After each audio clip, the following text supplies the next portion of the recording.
కడాన వాలంటీర్లు. నిన్నటి వరకు మా పవన్ కళ్యాణ్ గారు మేమందరం కూడా గట్టిగా ఆలోచించాం.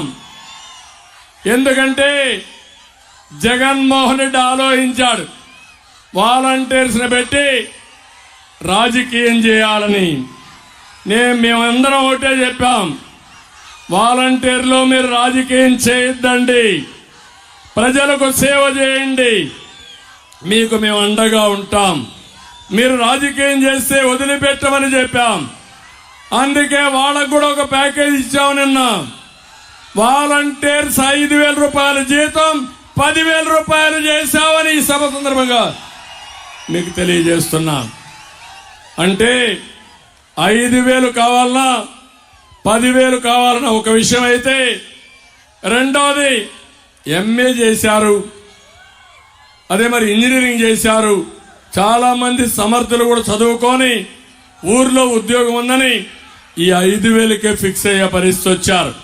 వాళ్ళకు ఒకే హామీ ఇచ్చాను, మీ కెపాసిటీ బట్టి స్కిల్ డెవలప్మెంట్ చేసి మీ ఆదాయాన్ని పెంచుతాం, 10,000కే పరిమితం కాదు, లక్షల రూపాయలు సంపాదించే మార్గాన్ని మేము చూపిస్తామని వాలంటీర్లందరికీ విజ్ఞప్తి చేస్తున్నాం.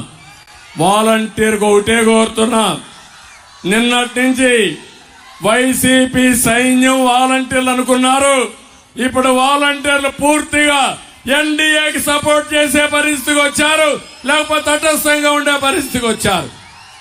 ఇక్కడుండే కార్యకర్తలందరినీ ఒకటే కోరుతున్నా, ఏ వాలంటీర్ కూడా వైఎస్ఆర్ కాంగ్రెస్ పార్టీకి చేయడానికి వీలు లేదు.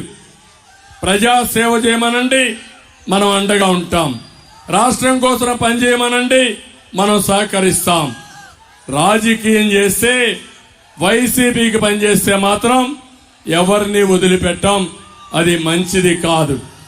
ఇప్పుడు జగన్మోహన్ రెడ్డి ఎంత దుర్మార్గుడు అంటే, వాలంటీర్స్ పై రాజకీయం చేస్తూ నేనేదో వాలంటీర్ వ్యవస్థ పెట్టాను, చంద్రబాబు నాయుడు దాన్ని ఆమోదించాడు అంటే నా పరిపాలన బాగుందన్నాడు.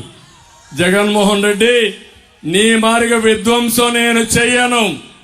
నువ్వు విధ్వంసం ప్రారంభించింది ప్రజావేదిక కూల్చి విధ్వంసంతో పరిపాలన చేసిన వ్యక్తివి నువ్వు. నేను ఆ పని చెయ్యను. నువ్వెక్కడన్నా ఉపయోగపడే పని చేస్తే అది కూడా రాష్ట్రానికి ఉపయోగించుకుంటాను తప్ప తప్పుడు పనులు చేయమని చెప్పి కూడా నేను మీకు తెలియజేస్తున్నా. ఎప్పుడు కూడా వాలంటీర్ వ్యవస్థను మేము వ్యతిరేకించలేదు. వాలంటీర్ల ద్వారా రాజకీయాన్ని మేము వ్యతిరేకించాం, ఒక పార్టీ సేవ చేయడానికి వ్యతిరేకించాం. అందుకే ఈ రోజు మిమ్మల్ని అందరినీ కోరుతున్నా, వచ్చే ఎన్నికలు చాలా ముఖ్యం. ఈ ఎన్నికల్లో నేను ఒకటే మిమ్మల్ని కోరేది, మేము 3 పార్టీలు కలిశామంటే ప్రజల కోసమే కలిశాం.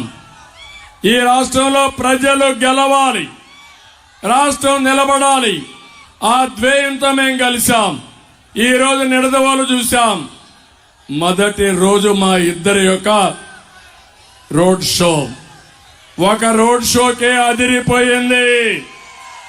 రేపు రాబోయే రోజుల్లో 3 పార్టీలు కలిసి మేము మీటింగ్లు పెట్టడం మొదలు పెడితే రోజు రోజుకి స్పీడ్ పెరుగుతుంది. ఆ దెబ్బకి వైఎస్ఆర్ కాంగ్రెస్ పార్టీ కొట్టుకొని పోవడం ఖాయమని చెప్పి మరొకసారి తెలియజేసుకుంటూ, ఇక్కడ ఒక్క విషయం కూడా చెప్పాలి. శేషారావు గారు తెలుగుదేశం పార్టీకి చాలా బాగా పనిచేసిన నాయకుడు. పార్టీ వ్యవహారాలన్నీ భుజస్కంధాలపైన వేసుకుని ఎప్పటికప్పుడు సమర్థవంతంగా పనిచేయడమే కాకుండా సిన్సియర్ గా పనిచేసిన నాయకుడు. ఎప్పుడైతే పొత్తులు వచ్చిన తర్వాత మేము కొంతమంది నాయకుల్ని ఇచ్చేసినప్పుడు మేమిద్దరం కూడా ఆలోచించాం, పవన్ కళ్యాణ్ గారు మేము ఆలోచించాం. అయితే అకామిడేషన్ లో తప్పని పరిస్థితి వచ్చి ఈరోజు దుర్గేశం గారు ఇక్కడ ఎమ్మెల్యేగా నిలబడ్డారు. నేను ఆ విషయం శేషారావుకు చెప్పినప్పుడు ఎవరికైనా బాధ ఉంటుంది, కానీ అతి త్వరలో మళ్ళీ రియలైజ్ అయ్యి, సార్ మీరు చెప్పారు ఎన్డీఏ ముఖ్యం, కూటమి ముఖ్యం, రాష్ట్రం ముఖ్యం, నా సర్వశక్తులు ఉపయోగించి నేను దుర్గేశను గెలిపించుకొని వస్తాం. ఆయన కాదు క్యాండిడేట్, నేను క్యాండిడేట్ అని ముందుకు వచ్చాను మీ ముందుకి. మనస్ఫూర్తిగా అభినందిస్తున్నాను. ఈ స్ఫూర్తి అన్ని దిక్కల్లో అన్ని పార్టీల్లో రావాలి.